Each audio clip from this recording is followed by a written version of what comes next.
we're on our way to discovering something, for sure. Granted, I didn't really read that many reviews before I started it.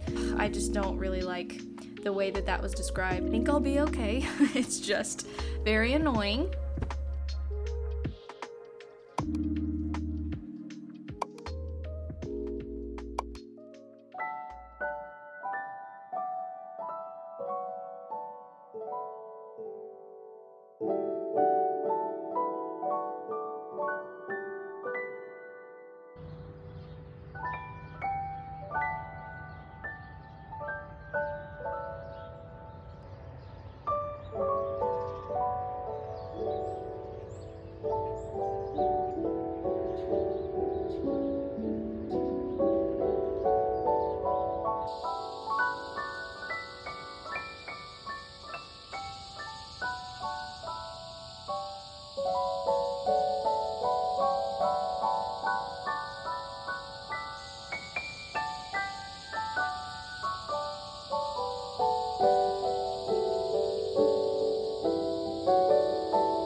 What is up, guys? Welcome back to my channel. So currently I am trying to make my way through Murakami's 1Q84, and I am roughly halfway through part 2, or book 2. 1984, which supposedly is what this book is sort of inspired by, is my favorite book. It's disturbing in so many different ways. It's one of those books that is considered fiction. It's science fiction, but it kind of gets truer every year. I have a couple copies. If you haven't read it, it's one of those books that, even though a lot of times it's like required reading in school, this is one of those classics that truly lives up to its reputation. So when I decided to start reading Murakami and get into his work, this one seemed like a natural place to start because of my love for 1984.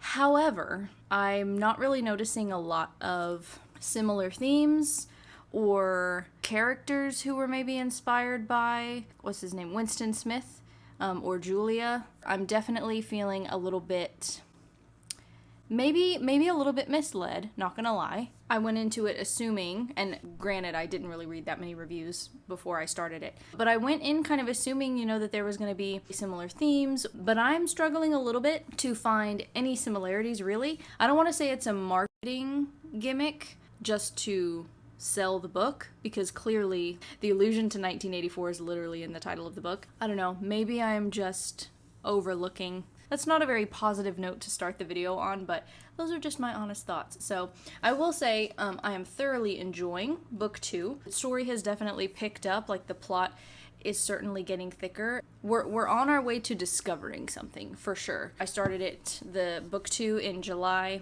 and it's July through September, so I will be reading it throughout July, August, and September. It's August 17th today. Thought you might be interested in that little factoid. I have a lot of other books to get to, so I'm going to get to reading so that this one can be that much closer to being checked off my list.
just like your father taught you.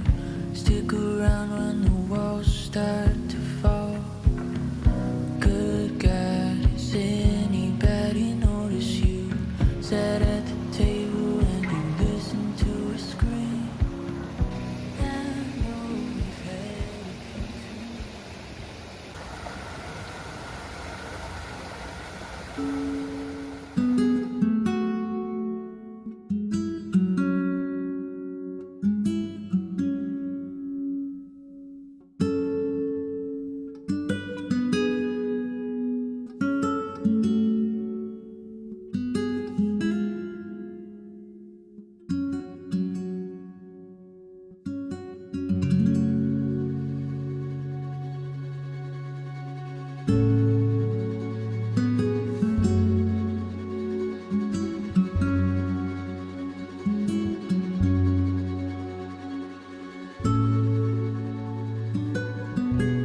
Alrighty friends, it is the end of the video, so it is time to do a little review of book 2, July through September. Lots of thoughts. Just like in book 1, we are following a dual perspective, so we have Tango and Aomame. She has a lot of vowels in her name, and I know in my book 1 video I was calling her Aomame, and then one of the characters pronounced it like syllable by syllable, which I do appreciate when an author does that, because I know that they're doing it for the reader, and we're getting a little bit of their background revealed and how they actually knew each other in the past. It's been a very, very slow burn getting to the point where they are like finding each other again. They basically knew each other in like elementary school, and there was a scene that they keep going back to that they both remember very vividly where they were like holding hands in class. For whatever reason, they both believe that they're like meant for each other because this little hand holding happened. Especially Tango, it's like seared into his brain. Murakami writes them like they're long lost lovers or something, but the only like connection that they had was that they went to school together. It's been a little odd with that being sort of like the linchpin for the story, for the love story. It's not a strong love story. It's really not. Murakami keeps harping on it. He keeps going back to that scene. They both keep remembering it over and over and over again to the point where it's so repetitive that it kind of gets annoying. And it doesn't make me feel any deeper for these two characters because they haven't interacted yet with each other. We're supposed to feel the ache of like 20 years of separation or something, but I'm just not feeling it. It's not, I would not describe this as a romance. I would not describe this as a love story. So if you are picking this up because of the love story description on the back, you're probably going to be pretty disappointed. And then the only other relationship that we're like actively seeing is Tango and Fuka Eri. I think I'm saying her name right, but she's, you know, technically a minor. The intimate scenes between them are kind of disturbing just because of the way that her body is described. Was not a big fan of those scenes. I was like, ugh. While I was reading them, I was like, no, I just don't really like the way that was described. And I mentioned in my book 1 review, I mentioned misogyny being a certain style. It's not his style, it's in there. So I guess there's just no getting around that. I really hope all of his stuff is not like that because I would like to continue with Murakami. Even though it is so repetitive at some points, it's still very propulsive and it's keeping me going. So like the love story aspect is not propulsive. That's not what's keeping me reading. It's just his writing. He just has a way of keeping you sucked in, and there's something kind of there's sort of like a magnetism about it. His characters themselves, yes, love them, but they're intertangling and intertwining with each other. I've been a little bit disappointed by. Now, in terms of what's actually happening in the plot, we do find some stuff out, and there is some that goes down. Book 1 very much felt like a setup, a very long setup, but a setup nonetheless. So finally in book 2, we are getting some of those things coming to light and coming to fruition. So we have this cult leader who we've been trying to get close to. Aomame has been trying to get close to him. So if you like that sort of character, like the Jim Jones type cult leader vibes, then you might like this because there is that aspect to it. Again, it's a slow burn. You have to be very patient with Murakami because He's going to take you through every scene. He's going to take you through every emotion. Another aspect of his writing that's very repetitive is dialogue. There will be somebody who says something. So you have a line of dialogue. And then immediately following it, the other character in the scene will restate the dialogue, but in question form. And that happens dozens of times, a lot. And maybe that's just something that I'm going to have to learn about Japanese, like about the Japanese language. Maybe that's a form of syntax in the Japanese language. Is that a thing? If you are Japanese or you've studied like Japanese, do people like repeat what other people say but in question form? Maybe that's a thing in Japan. And I am unaware, but it happens a lot in this book. Now, another good thing is we do finally get a reveal into the two moons, and what they mean and why they both exist, and the world of 1984, which is the year that the book is set in, and then the world of 1Q84, and how they're similar and how they're different. I don't know how I feel about that, because sometimes I'm like, I want to figure it out. Readers aren't dumb. Authors should let their readers piece things together. If it's well written and your writing is sophisticated enough, then the reader should be able to piece it together. And so having it just like spelled out for us is a little anticlimactic. Kind of like when you have a lot of exposition at the beginning of the book and you're like, yeah, I get it. I'm a reader. I don't know this world. So one character is explaining to another character how this world works, but really they're explaining it to me, the reader. And finally, I will say I have come to terms with the fact that there is nothing in here that is explicitly or implicitly, for that matter, related to Orwell's 1984. I know I said in the beginning, like, it kind of feels like it was a marketing gimmick, and I would hate to admit that or think that. As it stands right now, it was for sure, because it doesn't really feel dystopic, and I think the genre of dystopia is really the only link that this book has with 1984. Maybe there will be some big reveal in book 3. I think that would be awesome and worth the wait.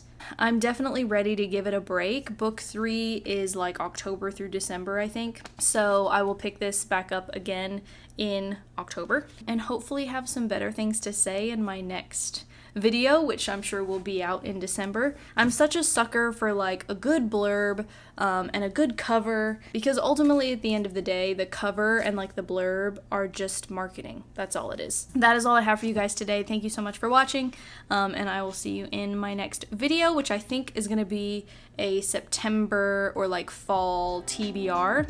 I have some books coming from Barnes & Noble, so I'm pretty excited about that. So I will see you in that video. Bye, guys.